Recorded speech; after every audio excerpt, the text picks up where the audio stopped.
Enquanto o mundo inteiro está ocupado discutindo sobre um possível cessar-fogo e novas negociações, uma nova tensão explodiu novamente no Oriente Médio. Apenas um dia depois dos Estados Unidos suspenderem o que eles chamam de Projeto Liberdade, supostamente para dar uma chance ao Irã de voltar à mesa de negociações, forças apoiadas pelo Irã de repente atacaram uma base americana no Iraque. E por causa disso, muitos analistas agora dizem que parece que a possibilidade de um diálogo pacífico ainda está muito distante. E não é só isso. Na noite passada também, ataques consecutivos foram relatados em várias partes do Iraque, e especialmente em áreas controladas pelas forças curdas. Enquanto a confusão continua na região, a situação fica ainda mais tensa por causa dos ataques transfronteiriços e do número crescente de países envolvidos. Mais países estão sendo afetados pela tensão. Mas o mais surpreendente é que agora surgiram alguns detalhes sobre as exigências dos Estados Unidos ao Irã. De acordo com os relatos, o governo dos Estados Unidos teria enviado um memorando de uma página ou uma lista de exigências para Teherã. Mas, com base nas informações que estão surgindo, praticamente nada mudou nas exigências dos Estados Unidos. Por isso, agora muitos estão perguntando: se o Irã recusou antes, por que eles aceitariam agora? Na verdade, segundo alguns observadores, o tempo de bloqueio ainda não foi suficiente para que o Irã sinta totalmente a pressão. Mesmo com restrições econômicas e sanções, eles ainda conseguem encontrar maneiras de continuar suas operações. Uma das maiores preocupações agora é a fronteira entre o Irã e o Paquistão. Relatos apontam que essa fronteira estaria sendo usada para trazer suprimentos e contrabandear petróleo secretamente. Por causa disso, o Irã consegue resistir por mais tempo à pressão econômica. Mas antes de falarmos sobre a nova carta de exigências dos Estados Unidos, surgiu outro grande detalhe sobre a paralisação repentina do Projeto Liberdade. De acordo com o relatório da NBC, a Arábia Saudita teria recusado o pedido dos Estados Unidos para usar seu espaço aéreo e bases militares para apoiar a operação. E foi aí que tudo ficou complicado. Segundo o relatório, o presidente dos Estados Unidos, Donald Trump, anunciou o Projeto Liberdade nas redes sociais sem antes coordenar com os envolvidos. Por isso, a Arábia Saudita supostamente não ficou satisfeita. Segundo o relatório, Riyadh teria dito a Washington que não permitiria que os militares dos Estados Unidos usassem a base aérea Prince Sultan, nem que as aeronaves passassem pelo espaço aéreo saudita para essa operação. Mas para alguns analistas isso não é mais surpreendente. Desde o início, mesmo quando começou a chamada Operação Fúria Épica, alguns países do Golfo já estavam sendo cautelosos em relação ao envolvimento direto contra o Irã. Desde o começo, muitos deles não queriam que suas bases ou espaço aéreo fossem usados porque não queriam se envolver em uma possível guerra. Mas, com o tempo, alguns países também foram forçados a mudar sua posição depois de serem alvo de ataques, mesmo sendo neutros no conflito. Por causa disso, alguns dizem que o Irã realmente quer expandir a tensão por toda a região para forçar mais países a se envolverem. E, de acordo com alguns observadores, essa pode ser a estratégia de Teherã para manter viva sua influência no Oriente Médio. Agora que há um cessar-fogo e uma pausa temporária nas operações, acredita-se que alguns países do Golfo também retiraram a permissão que haviam dado aos Estados Unidos. Por isso, para muitos analistas, se Washington realmente quisesse continuar com o Projeto Liberdade, deveria ter conversado mais cedo com seus aliados regionais. Mas mesmo assim, muitos ainda acreditam que não foi apenas o espaço aéreo da Arábia Saudita o verdadeiro motivo pelo qual a operação foi interrompida de repente. Há quem diga que isso pode estar ligado a negociações mais sensíveis que estão acontecendo atualmente nos bastidores. E enquanto o mundo espera para ver se ainda há esperança de um acordo, a situação fica ainda mais confusa, porque surgem informações diferentes sobre as exigências dos Estados Unidos. Na verdade, segundo relatos, 3 listas diferentes de exigências foram divulgadas por 3 veículos de imprensa diferentes nos últimos dias. Isso significa que até agora ainda não está claro qual é realmente a condição final que Washington quer impor contra Teherã.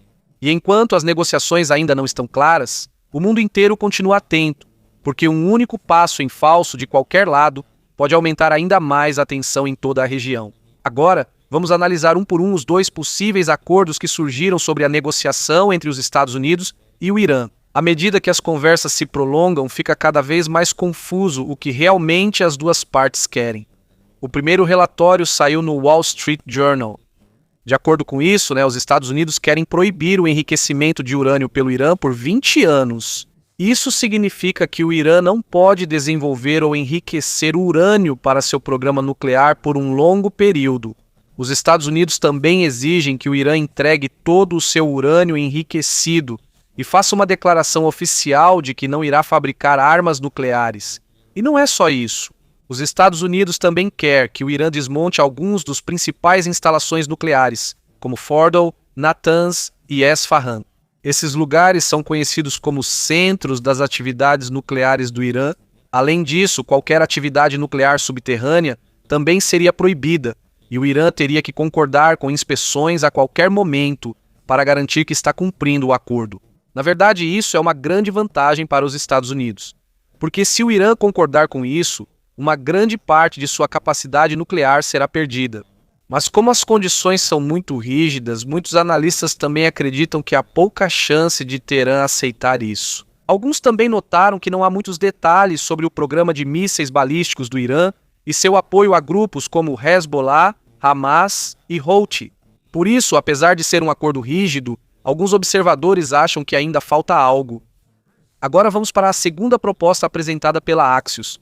Segundo eles, essa proposta é mais provável de acontecer porque tem uma abordagem mais temporária.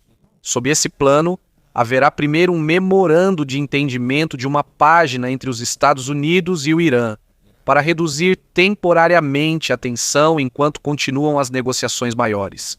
Nessa proposta, o Irã concordaria e o enriquecimento de urânio seria suspenso temporariamente durante as negociações. Isso quer dizer que os equipamentos nucleares e o estoque de urânio deles não seriam alterados durante as negociações. Se o Irã fizer isso, os Estados Unidos concordariam em aliviar algumas sanções e liberar bilhões de dólares em fundos iranianos congelados.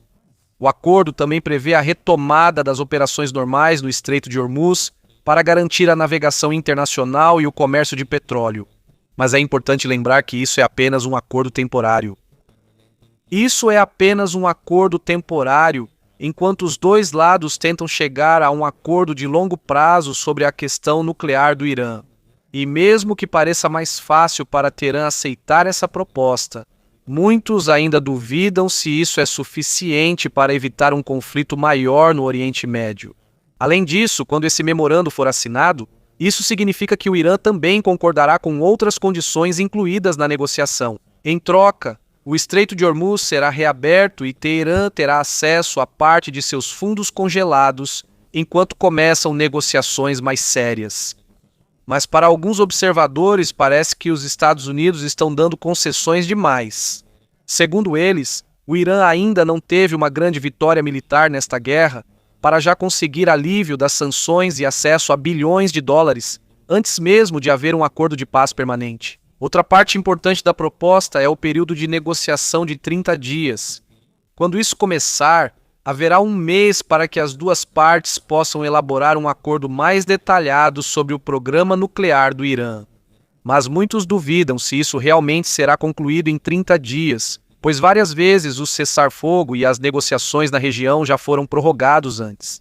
Há outro detalhe que chamou a atenção. De acordo com algumas fontes que conversaram com o Axios, é possível que o Irã concorde em remover ou tirar do país seu urânio enriquecido, caso o acordo seja concretizado.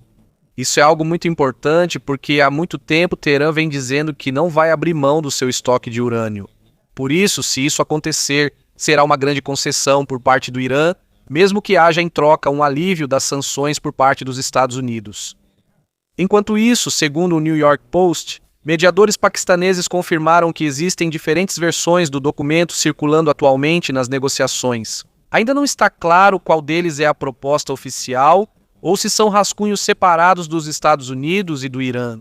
Enquanto as conversas continuam, Donald Trump também fez uma declaração ousada. Segundo ele, se o Irã concordar com o que foi acordado, a operação terminará e o Estreito de Hormuz permanecerá aberto para a navegação internacional. Mas ele também alertou que, se as negociações fracassarem, pode haver bombardeios e ações militares ainda mais intensos. Por isso, ao mesmo tempo, o ministro das Relações Exteriores do Irã também visitou a China, pois há esperança de que Pequim possa ajudar a convencer Teherã a aceitar um acordo. Isso também é importante porque a viagem de Trump à China está marcada para 15 de maio, e alguns acreditam que ele quer ter pelo menos algum progresso, ainda que temporário, nas negociações antes dessa visita. Por isso, para os Estados Unidos, a próxima conversa de Donald Trump com a China é muito importante, porque, para Washington, o Irã não é o único problema deles agora, mas dizem que o foco dos Estados Unidos está ainda mais na crescente influência de Pequim em todo o mundo. Nos últimos anos, a competição entre os Estados Unidos e a China tem se intensificado em várias áreas, desde a tecnologia de IA, influência no Sudeste Asiático, até a tensão no Mar do Sul da China. Por isso, segundo alguns observadores, a Casa Branca quer reduzir primeiro o problema com o Irã antes da viagem de Trump à China. Para os Estados Unidos, eles preferem focar na maior competição geopolítica contra Pequim do que ficarem presos por muito tempo na crise do Oriente Médio. Mas mesmo que os Estados Unidos queiram acelerar o acordo, muitos ainda duvidam que isso vá acontecer tão cedo. Em entrevista ao New York Post, Trump afirmou que ambos os lados ainda não estão prontos para negociações de paz presenciais. Segundo ele, eles ainda não estão nesse ponto, ou o progresso ainda não é suficiente nas negociações para que haja uma reunião presencial imediatamente. Mesmo assim, alguns oficiais da Casa Branca acreditam que a nova estratégia dos Estados Unidos tem um efeito positivo. Em vez de enviar negociadores para conversas presenciais, agora estão usando mais a comunicação por telefonemas e diplomacia indireta. Segundo os relatos, os Estados Unidos esperam que, se houver um verdadeiro pacto diplomático, isso possa levar à reconstrução, à recuperação econômica e a uma situação mais estável na região. Mas também é claro o aviso dos Estados Unidos: se as negociações fracassarem, o Irã poderá enfrentar um isolamento ainda maior, colapso econômico e uma pressão mais intensa da comunidade internacional. Outro dos maiores problemas da Casa Branca agora é a divisão política dentro do próprio Irã. Uma das maiores preocupações dos Estados Unidos agora é a possibilidade de que, mesmo que um acordo seja assinado, nem todas as facções dentro do Irã o cumpram. Porque mesmo que um grupo aceite a negociação, ainda pode haver outros que continuem com operações militares ou atividades nucleares. Ao mesmo tempo, a situação dentro do próprio Irã também está piorando. Segundo Trump, um dos maiores temores deles é uma nova repressão violenta contra os manifestantes. Muitos cidadãos iranianos querem lutar, mas têm dificuldade em se proteger contra as forças armadas do governo. À medida que a tensão se prolonga, os efeitos disso na economia do país ficam cada vez mais evidentes. O próprio presidente iraniano admitiu que os preços dos produtos continuam subindo e que a pressão econômica está piorando devido à guerra e às sanções. E mesmo com o acesso à internet limitado no Irã, há mais de 68 dias, o governo iraniano continua usando o Twitter para divulgar declarações. Por isso, há quem questione quem realmente é o alvo dessas mensagens, já que o cidadão comum tem dificuldade de acessar as redes sociais. Enquanto isso, segundo um relatório da Al Jazeera, a frustração das pessoas em Teherã também está aumentando. O valor da moeda está caindo enquanto quase todos os dias os preços dos produtos básicos, assim como de carros, ouro e dólar americano, continuam subindo. Embora haja um cessar-fogo agora, alguns moradores disseram que ainda não sentem um verdadeiro alívio porque permanece o medo de que a qualquer momento a guerra possa voltar. Alguns empresários também disseram que pode levar de 10 a 15 anos para que a economia do Irã se recupere totalmente, pois a situação já estava fraca há muito tempo antes mesmo do início da crise atual. E para muitos analistas, isso só mostra que, mesmo que os combates parem, é possível que o Irã sinta os efeitos do colapso econômico por mais tempo do que a própria guerra.